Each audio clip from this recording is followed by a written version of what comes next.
Daily. Taste the Daily. Star హీరోలు ఏడాదికి ఒక సినిమా చేయడానికే తంటాలు పడుతూ ఉంటారు. కానీ ఇక్కడ హీరో మాత్రం నటుడిగా, దర్శకుడిగా, నిర్మాతగా ఆల్ రౌండర్ అనిపించుకుంటున్నాడు. ఏ మాత్రం టెన్షన్ లేకుండా ఒప్పుకున్న ప్రాజెక్ట్స్ అన్ని పూర్తి చేస్తున్నారు. పైగా అన్ని ఇండస్ట్రీలు కవర్ చేస్తున్నాడు. మరి మల్టీ టాస్కింగ్ లో మాస్టర్ డిగ్రీ చేసిన ఆ హీరో ఎవరో తెలుసా? Dhanush, the all rounder of Indian cinema.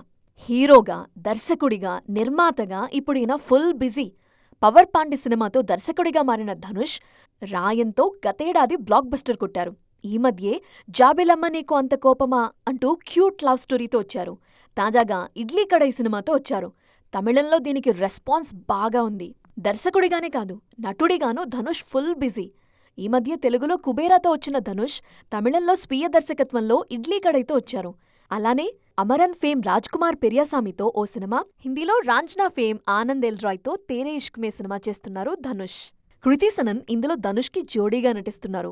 November 28న తేరే ఇష్క్ మే విడుదల కానుంది. తాజాగా ఈ సినిమా టీజర్ రిలీజ్ అయింది.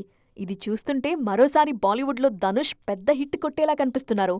ఇప్పటికే ఆనంద్ ఎల్ రాయ్తో చేసిన రాంజ్నా బ్లాక్ బస్టర్ అయింది. తేరే ఇష్క్ మే టీజర్ కూడా ప్రేమలో కొత్త కోణం చూపిస్తోంది. కర్ణన్ ఫేమ్ మారీ సెల్వరాజ్తోనూ ఓ సినిమా ప్రకటించారు ధనుష్. ఏడాదికి ఒక్క సినిమాలో నటించడానికే స్టార్ హీరోలు తంటాలు పడుతుంటే ధనుష్ మాత్రం పాటలు రాస్తూ, పాడుతూ, నటిస్తూ, నిర్మిస్తూ, దర్శకుడిగానూ సత్తా చూపిస్తున్నారు. ఈ రేంజ్ మల్టీ టాస్కింగ్ అంటే చిన్న విషయం కాదు. అది ధనుష్ ఒక్కడికే సాధ్యం.